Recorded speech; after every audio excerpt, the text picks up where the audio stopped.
Dear friends, welcome to my career my future, the team of expert counsellors.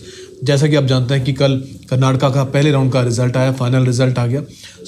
अब बात करते हैं कर्नाटका के रिजल्ट को लेकर कि देखते हैं कि क्योंकि कर्नाटका है बहुत खास पसंद रहती है बच्चों की, फ़ीस कम है, 10 लाख के आसपास की फ़ीस है। दूसरी स्टेट के स्टूडेंट्स पार्टिसिपेट कर सकते हैं जिनका स्कोर अच्छा होता है, उनको एक अट्रैक्शन रहती है कि यहाँ पर कम पैसे में आप अच्छी स्टेट है मेडिकल की एजुकेशन मैंगलोर जैसे इंस्टीट्यूशन में आप कर सकते हैं। वहाँ की कट ऑफ क्या रही पिछले साल के मुकाबले में, उसका ट्रेंड क्या रहा। इसके बाद जैसा कि आप जानते हैं कि कर्नाटका में एक अदर्स कोटा भी है जहाँ पर फ़ीस बहुत ज़्यादा रहती है लेकिन कट ऑफ कंपैरेटिवली नीचे रहती है। वो बच्चे जिनकी अफोर्डेबिलिटी होती है वो वहाँ जा सकते हैं, उनकी कट ऑफ के बारे में बात करेंगे। और लास्ट में, क्योंकि जब आप सेकेंड राउंड में पार्टिसिपेट करने जाते हैं, कर्नाटका के रूल्स बहुत डिफरेंट हैं, बहुत टाइट रूल्स हैं, स्ट्रिक्ट रूल्स हैं कर्नाटका की काउंसलिंग के। वो रूल्स का आपको पता होना बहुत इंपॉर्टेंट है। उसके बारे में भी हम बात करेंगे कि सेकेंड राउंड की जब आपने कुछ चॉइसेस हैं जिनको आपको चूज़ करना है, उनके बारे में बात करेंगे। वीडियो को ज़रा ध्यान से देखिएगा। आइए सबसे पहले हम कट ऑफ की बात करते हैं कि कर्नाटका की कट ऑफ पिछले साल के मुकाबले में क्या रही है उन इंस्टीट्यूशन में जहां पर फीस जो है 10 लाख के आसपास की फीस है। देखिए, अगर हम बात करें, सेंट जॉन हमेशा लीड करता है इंस्टीट्यूशन कर्नाटका के अंदर। पिछली बार भी 622 की कट ऑफ के साथ सबसे टॉप पे था। इस बार भी 630 की कट ऑफ रही है, सबसे टॉप पे इस बार भी रहा है। इसके बाद कैंपेगौड़ा की बात कर लें, 590 पिछली बार था, 605 इस बार है, लीड कर रहे हैं। वैदेही की बात करें, पिछली बार 587 था, इस बार 604 का स्कोर है। डॉक्टर BR अम्बेडकर की बात करें, 583 पिछली बार था, 598 इस बार है। फादर मुल्लर की बात करें, 578 पिछली बार था, 595 इस बार है। कहीं ना कहीं हर इंस्टीट्यूशन में आप देखेंगे कि आपको 15 से 20 के स्कोर के आसपास का राइज आपको नजर आएगा। ये तो थे वो टॉप वाले इंस्टीट्यूशंस। अगर हम बात करें कि जो लोएस्ट जिनकी कट ऑफ पिछले साल रही थी, उनका इस बार लोएस्ट स्कोर क्या रहा है, ये भी एक इंपॉर्टेंट पॉइंट है कि हम इस चीज़ को भी देखें। देखिए, आदि चुनचुन नागरी जहाँ पर पिछली बार 418 का लीस्ट सेकंड लास्ट स्कोर था, इस बार 433 की कट ऑफ रही है। और डॉक्टर चंद्रमा दयानंद सागर इंस्टीट्यूट ऑफ मेडिकल साइंसेज जो पिछली बार 404 पर खत्म हुआ था और इस बार उसकी भी कट ऑफ जो है 434 गई है। लोएस्ट कट ऑफ 434 की यहाँ पर इन इंस्टीट्यूशन में रही है। ये कर्नाटका के इंस्टीट्यूशन की कट ऑफ की बात है। अब हम बात करते हैं दूसरी कैटेगरी की, जो अदर्स कैटेगरी आ जाती है कि अदर्स कैटेगरी में कट ऑफ क्या रही, उसको भी एक बार नजर मार लेते हैं। देखिए, अगर हम अदर्स की बात करें, अदर्स के वो इंस्टीट्यूशंस हैं जहां पर 30 से लेकर 40 लाख तक की फीस या 50 लाख तक की भी फीस है। यहाँ पर भी कट ऑफ में पिछले साल के मुकाबले में इंक्रीज देखने को मिला है। अगर हम बात करें डॉक्टर BR अम्बेडकर की, 423 की कट ऑफ अदर्स कैटेगरी की रही है। कैंपेगौड़ा की बात करें, 402 की कट ऑफ रही है। MS रमैया बहुत जाना माना इंस्टीट्यूशन है, यहाँ की कट ऑफ पहले राउंड की 391 गई है। इसके बाद हम बात कर रहे हैं, अगर महादेवप्पा की बात करें तो 346 की महादेवप्पा की कट ऑफ गई है। और उसके बाद हम बात करें BGS ग्लोबल की बात करें तो 309 की कट ऑफ BGS ग्लोबल में रही है। वैदेही की बात कर लेते हैं, वैदेही जाना माना इंस्टीट्यूशन है। यहाँ पर भी अदर्स की कैटेगरी जहाँ पर फीस 40 लाख के आसपास है, 280 की कट ऑफ यहाँ पर गई है। Father Muller again 280। इस तरह जितने भी ये टॉप इंस्टीट्यूशंस हैं, अच्छे इंस्टीट्यूशंस हैं, यहाँ पर अदर्स की कैटेगरी की भी कट ऑफ जो है काफ़ी ऊपर गई है। बहुत पेरेंट्स मेरे से बात करते हैं कि सर कि यहाँ तो फीस बहुत ज़्यादा है और इतनी फीस ज़्यादा होने के बावजूद यहाँ पर भी कट ऑफ अच्छी जा रही है। मैं उनको बताता हूँ, एक्सप्लेन करता हूँ कि देखिए, ये इंस्टीट्यूशंस वो हैं जो प्रीमियर इंस्टीट्यूशंस हैं जिनका नाम बहुत है। और at the same time now India में मैं वो ये भी बोलूँगा कि हमारी पेइंग कैपेसिटी भी जो है वो बढ़ गई है in comparison of previous years. 40 lakh या 50 लाख की फिगर अब मेडिकल के स्टूडेंट्स को कोई बहुत ज़्यादा बड़ी फिगर कई बच्चों को नज़र नहीं आती है। तो यही रीज़न है कि कट ऑफ यहाँ पर अच्छी जा रही है और बच्चे पैसा भी बहुत ज़्यादा खर्च कर रहे हैं। अब बात करते हैं कर्नाटका के कुछ खास जो रूल्स हैं, जो काउंसलिंग की जब आप सेकंड राउंड में जाएंगे, उन सेकंड राउंड में आपको किन किन बातों का ध्यान रखना है। कुछ क्या जो रूल्स हैं वो रूल्स क्या कहते हैं, कुछ चॉइसेस आपको दी गई हैं यहाँ पर जब आप सेकंड राउंड में जा रहे हैं उससे पहले। उन चॉइसेस को आपने बड़े ध्यान से चूज़ करना है।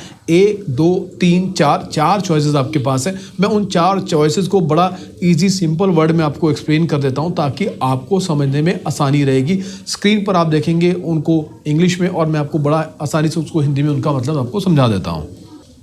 देखिए, जो स्क्रीन पर आप देख रहे हैं, नंबर 1 पहली चॉइस नंबर 1, जिसका मतलब बहुत सिंपल भाषा में ये है कि आप जो है कॉलेज से सेटिस्फाइड हैं, जो कॉलेज आपको अलॉट हुआ है आप उस कॉलेज को ज्वाइन कर रहे हैं। और इसका मतलब सिंपल ये है कि कॉलेज ज्वाइन करने का मतलब आप फीस डिपॉजिट कर रहे हैं, सब कुछ डॉक्यूमेंट सबमिट कर रहे हैं और आपकी जर्नी आगे की ख़त्म हो गई 2023 की। आप कर्नाटका के उस अलॉटेड पर्टिकुलर कॉलेज में एडमिशन ले रहे हैं। ये है चॉइस नंबर 1 का मतलब। अब बात करते हैं चॉइस नंबर 2 की। चॉइस नंबर 2 का मतलब है कि आप जो हैं अलॉटेड कॉलेज से सेटिस्फाइड हैं मगर फिर भी आप अपग्रेडेशन के लिए जाना चाहते हैं, जो आपका राइट है, उसको आप एक्सरसाइज करना चाहते हैं। लेकिन इस राइट को एक्सरसाइज करते हुए आपको एक चीज़ का ध्यान रखना है, नंबर 1 कि जो अलॉटेड कॉलेज है उसके ऊपर, मान लीजिए आपने 1 से लेकर 10 तक कॉलेज आपने फिल किए थे और आपको 8 नंबर वाला कॉलेज अलॉट हो गया और आपने उसको, अब आप अपग्रेडेशन के लिए जाना चाहते हैं। सो जब आप अपग्रेडेशन के लिए जाएंगे, सबसे पहले आपने ऑप्शन नंबर 2 चूज कर ली, लेकिन आपको जो कॉलेज अलॉट होगा अपग्रेडेशन, वो 1 से 7 वाले कॉलेजेस अलॉट होंगे। 8 के बाद वाले 9, 10 वाले कॉलेज अलॉट नहीं होंगे, वो आपको चूज करने का मौका उसमें से नहीं मिलेगा। मतलब अपग्रेडेशन ऊपर की तरफ चलेगा। 1 से 7 के बीच में अगर कोई कॉलेज आपके उसमें आता है जो स्कोर के अंदर सेकंड राउंड में, तो आपको अलॉट हो जाएगा। अदरवाइज आपको जो पुराना अलॉटेड कॉलेज है उसी से ही आपको सेटिस्फाई रहना पड़ेगा, उसी पे आपको एडमिशन लेना पड़ेगा। ये है ऑप्शन 2 के बारे में। सो ऑप्शन 3 की बात करते हैं। सो बहुत ध्यान से सुनिएगा एक एक चीज़ को। ऑप्शन 3 जो आप स्क्रीन पर देख रहे हैं, ऑप्शन 3 में बहुत क्लियर लिखा गया है कि आप जो हैं, जो भी कॉलेज आपको अलॉट हुआ है उससे आप सेटिस्फाइड नहीं है, उसको आप सरेंडर कर रहे हैं और दोबारा से नए सिरे से आप काउंसलिंग में फ्रेश पार्टिसिपेट करना चाहते हैं, फ्रेश चॉइसेस आप फिल करना चाहते हैं। आप फ्रेश चॉइसेस आप फिल कर सकते हैं, बिल्कुल कर सकते हैं। आप दोबारा 1 से लेकर 10 तक की चॉइसेस फिल कर सकते हैं, लेकिन यहाँ पर जो आपको अलॉटेड कॉलेज था जिसको आपने सरेंडर किया है, वो ऑप्शन आपको दोबारा नहीं मिलेगी, क्योंकि उसको आपने ऑलरेडी रिजेक्ट कर दिया और वो आपकी ऑप्शन लिस्ट में से गायब हो जाएगी, ख़त्म हो जाएगी। यहाँ पर एक और पॉइंट है जो बहुत इंपॉर्टेंट है, बहुत क्लियरली कहा गया है कि अब अगर सेकेंड राउंड में जो आपने चॉइसेस फिल की हैं उसमें से कोई कॉलेज आपको अलॉट हो गया, सो वो आपको कंपल्सरली आपको ज्वाइन करना है, राइट। तो आप उसके बाद आप कोई एक्सक्यूज, कोई बहाना, कोई रीज़न नहीं दे सकते, अदरवाइज एक स्ट्रिक्ट एक्शन भी आपके अगेंस्ट लिया जा सकता है। ये बाकायदा प्रॉस्पेक्टस में लिखा हुआ है, राइट। सो ये है ऑप्शन 3 के बारे में, चॉइस नंबर 3 के बारे में। अब हम बात करते हैं चॉइस नंबर 4 की बात करते हैं। चॉइस नंबर 4 जो आप स्क्रीन पर देख रहे हैं, इसमें बहुत क्लियरली लिखा हुआ है कि आप जो है कर्नाटका की काउंसलिंग में पार्टिसिपेट नहीं करना चाहते, अब आप कर्नाटका की काउंसलिंग से क्विट कर रहे हैं। रीज़न कुछ भी हो सकता है आपको कहीं और आज किसी और स्टेट के अंदर या ऑल इंडिया कोटा के अंदर आपको कोई बेटर कॉलेज मिल गया, आप उसको सिलेक्ट कर रहे हैं, वट एवर रीज़न, राइट। और हो सकता है आपने ड्रॉप करने का मन कर लिया, किसी भी रीज़न से आप ड्रॉप करना चाह रहे हो, तो आपको चॉइस नंबर 4 जो है वो आपको चूज़ करना है। उसके बाद आपका सफ़र कर्नाटका की काउंसलिंग का ख़त्म हो जाएगा, आप कर्नाटका के किसी भी राउंड में फर्दर पार्टिसिपेट नहीं कर पाएंगे।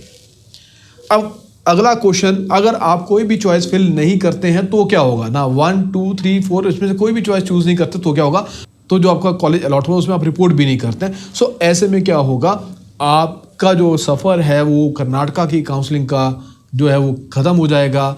आपकी जो अलॉटेड सीट, अगर आपको कोई सीट अलॉट हुई है तो आपकी अलॉटेड सीट जो है वो जो है कैंसिल हो जाएगी और आप कर्नाटका के अंदर अगले किसी भी राउंड में पार्टिसिपेट नहीं कर पाएंगे। सो ऑप्शंस को चूज़ करना बहुत इंपॉर्टेंट है, अदरवाइज भी आप काउंसलिंग से बाहर हो जाएंगे। सो ये बहुत सोच समझ के आपको इन रूल्स को देख के अपना सेकेंड राउंड का सफ़र जो है, जर्नी जो है वो कंटिन्यू करनी है।